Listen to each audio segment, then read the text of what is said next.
So, hört man mich? Hört man mich?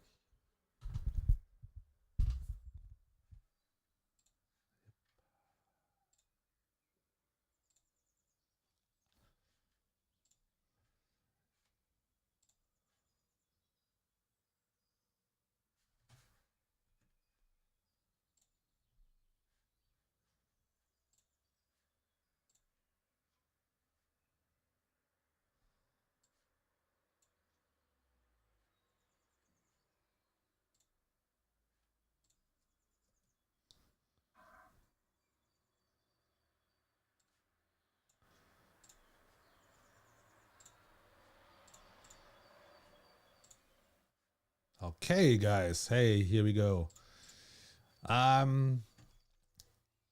You can see it.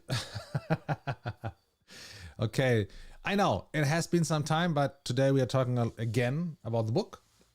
And no, we are not talking about the book. That's not right. I mean, in the context of writing the book and doing my research and reading stuff about that, I've come across something that I find very, very interesting. As to say, I think it helps me to explain the reason why gamification could be a game changer for someone. Not just a game, it's not a game changer, change everything, but it could be a valuable tool. Okay, and there's one thing that I really want to share with you that I came across. I mean, every one of you who knows me, you guys know that I'm already talking a lot about that there's a myth in gamification. There's a myth in gamification, and the myth is that that it's about rewarding people to help them experiencing dopamine. Okay, I think there are two big misconceptions in that. First of all, dopamine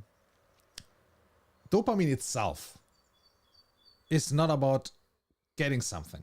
It's about the anticipation of getting something, okay?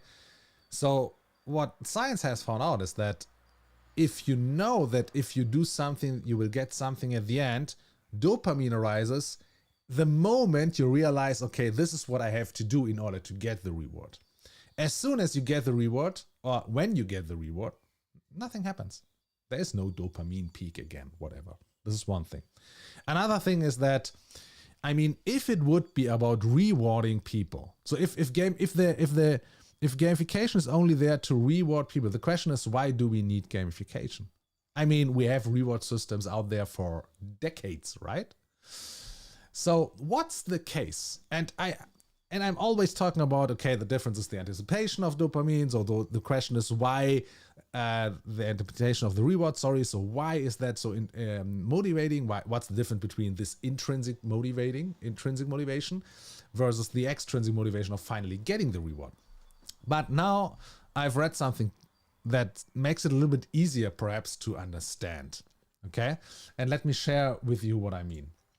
So what we have here is, it's my Notion, and here you see all the different topics that I want to cover during my book story, and here's what I'm already working on. And there's one thing I came across just shortly that makes a huge important distinction when it comes to rewards between a consummatory reward, I hope it's being pronounced like that, and a dopaminergic reward. Okay, the difference is this: a consummatory reward, for example, an orgasm. This is always being used as an example for this. Stops the behavioral and perceptual sequence. Okay, so the point is you get it and you're satisfied. So it finishes, it ends, it brings your behavior to a halt. Okay, it stops it. The journey is finished, and this is exactly, I mean, if we talk about gamification, and if companies are interested in gamification or loyalty programs or whatever, it's always about how can I keep up the engagement. It's not about how can I get people to do something and then hold it, stop it again, right? It's about, so I don't want to end the journey. I want to create something that helps them to go the journey, to progress on the journey, not to stop it. Okay. Why? I mean, the difficulty is, let's imagine I have an amazing reward that triggers you into doing something. You have this dopamine release because it's in anticipation of the reward. You are excited, you do something, you get the reward. And if it's being designed in a consummatory way, then it makes you stop the activity again. Okay? So this is not what we want to do. We want to create an ongoing engagement. And this is where the difference comes in between the consummatory reward and the dopaminergic reward. Because the dopaminergic reward, like it's written here, this is the evidence of advancements towards a goal. It's not about getting to the goal, okay? It's the advancements towards the goal. And the point is, of course, it's not the case that you will never reach the goal. But it also says that if you have reached something like a milestone or a small goal or the first goal, whatever, it's always that you need the next one. Okay? So what is a goal here? A goal doesn't mean in this kind of context, it's not about you have to you get something at the end. The goal is, okay, I'm doing something in order to get there. I'm becoming better in doing something. That's the difference. So, and also we know that if it's too easy to go somewhere, it's also not creating this kind of dopaminergic dopamine. It's about this, and the difference is here. This is what I've heard or read there, and I don't know anymore where it was. I'm really getting crazy about that. But they said it's the difference between, so it's not about the pursuit of happiness. It's about the happiness of pursuit. Okay? So we are this is something special about humans, that we are so, I mean, if you're hungry, you're eating something. Yeah. So also you have this kind of dopamine being released. It's the reward system kicks in and we are satisfied or we stop eating. But this is something totally different than if we try to solve a math problem for years. Or if we are trying to challenge ourselves in order to finally solve a riddle, finally get on the mountain, finally being able to run the marathon below 2 hours, and all that kind of stuff. These are totally different kind of dopamine releasing activities. Okay, and there's a huge difference if we are talking about consummatory.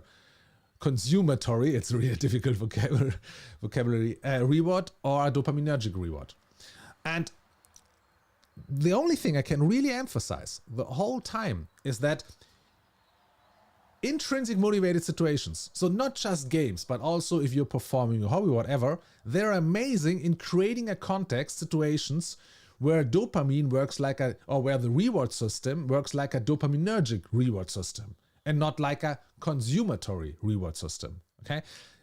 Both, and the interesting thing is, and I don't know how far the science is on this case, both approaches, so the consummatory reward system and the dopaminergic reward system, they are using the same neural circuits.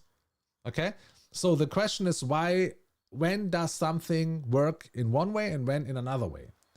And this is, from my point of view, where gamification design can step into and can help you to create something, because and it's also connected with what we know from the flow channel, the flow from Mihai Csikszentmihalyi, is that there's a difference between is it a goal that it's easy for me to achieve, or is it a goal that's on the upper side of my capacity, where I really have to get better, where I really have to learn, where I'm probably failing, and then finally I get it.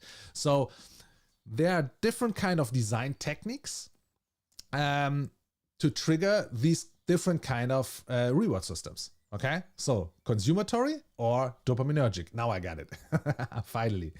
And so this is really something that sticks with me. I mean, it's still science, and it's still, as you can see right now, it's not so easy to be explained, especially if I'm doing it in English. So we really have to find easier ways to describe it so that companies or people responsible for creating engaging activities can really get their head around that. But I think this really shows the differentiation between these different kind of reward systems. And what's most exciting, or not most exciting, that's wrong. What's so, I mean, think about that yourself. If we have these both different kind of reward systems, okay? The consummatory and the dopaminergic reward system. I think it's easy to see that most in the world around us, when it comes to trying to reward people or trying to engage people, a lot of that kind of stuff is built around the consummatory reward. So it's more like do something and then you get something, okay? And then and this is the point that's written here. But unfortunately, this kind of approach brings the whole journey to an end, okay? And it creates this kind of satisfaction that, okay, now I'm arrived here. I'm done. I'm satisfied. I stop it. And then you have to start again to find the right trigger and whatever. This is not how games, for example, are designed, if you think about that. Now, why is that there a reason that we always want to go further? Why is this, okay, now I got this, what can I do with that? Okay, I finished level 2. What's happening in level 3? So I think you can already, by observing that in a very deep way, you can already see what kind of mechanisms and design techniques are rather triggering dopaminergic reward system instead of a consummatory reward system. And this is really the part that I want you to stick with in this message. Dopamine is not about the pursuit of happiness, like it's always being explained most often. It's about the happiness of pursuit. And think about the difference, okay? It's almost like, and I hate this kind of cliche term, but it's the journey that counts, okay? And but actually it's saying exactly that. And this is something that now I have to find a way to put that into the book in an easy, understandable way. And first of all, so that people can get their head around it. And on the other side, of course, then I have to show a way how to deliver it, how to help you design things that are more focused on a dopaminergic reward system instead of a consummatory reward system. But I think this is handled. I can handle that. Okay, I think we can do that. Okay, so you see, so far, I know it was a little bit quiet. We are still writing on the book. It's not so I haven't found my dopaminergic reward system for the book, to be honest. I'm still when it comes to me, it's more situated in the consummatory reward system, and that makes it difficult because I have to go the way that's not really enjoyable in order to get the reward at the end, the book finally. But I hope I can change that over the time, because these kind of aha moments are really exciting and I love them. And so, as you see, we still have a lot of other kind of the other stuff that's here. One question would be, what do you think about this kind of title, for example? Okay, how to do gamification the non-Skinnerian way. I was told a few weeks ago, I'm the non-Skinnerian gamification guy in the industry. I'm really proud about that. I like that. I think first of all, I think it's a great term. It's rememberable. It's a great positioning. But on the other side, thinking back, I think it's right. So if you're thinking backwards, I think it makes sense. And what's the difference? Exactly that. I mean, I think in the Skinnerian way, because then Skinner, we're talking most about the behavioral conditioning, and this is the classic extrinsic reward system. Like you get something. This is the points and badge system in gamification, and this triggers this consummatory reward system. And by being more focused on the non-Skinnerian way, everyone who knows the self-determination theory, there we are more on the left side, for example. So we are trying to avoid extrinsic rewards, and we are much more focusing on the dopaminergic reward system. So this is where we want to end up. So we have to see and this is where I think where gamification has its only valuable reason to be here, to be honest, because most of the stuff that gamification is often, that you can see under the term of gamification, it's the same stuff that we have seen already 200 years ago. Like, it's a great reward system. And don't get me wrong, there are amazing situations where reward systems are the best possible tool you could do. But of course, there are also situations where it's really not fitting. And I mean, this is why industries are interested, or why they're struggling with the classic reward system, because they worked in a particular environment, like, for example, industrialization. Now, when it comes to cognitive environment, where it's more about creativity, problem solving, whatever, they don't know it. They think they have to do more of extrinsic reward systems, but they don't know that extrinsic reward systems are in contrary, how to say it in English, they're really bad. No, they are the worst way to try to motivate people, because the one thing that extrinsic rewards are doing is that the brain starts to think in the direct way to the reward. But when it comes to cognitive and problem solving in this industries or situations, you don't want it's the case that the brain may not look at it in the most direct way, because this was already the way they looked at it. It doesn't work. So now we need more creative solutions. But if I offer an extrinsic reward, I conditioned your brain to look in the most direct way. So it's really bad. Okay, Dan Pink. Again, Dan Pink has done an amazing TED Talk about this, exactly about this. He doesn't call it like this, so he doesn't call it gamification, he doesn't call it, but he differentiates between extrinsic and intrinsic, and he differentiates also between these different kind of situations where extrinsic makes sense, like in an industrial age, or when you have to do a repetitive mechanical work instead of a cognitive work, for example. Okay, so let me know what you think about, for example, that could be a possible that could be a possible book cover, and this, I hope this one message from today sticks with you. Okay, dopamine is not about the pursuit of happiness, it's about the happiness of pursuit. So don't fall into the trap and design for consummatory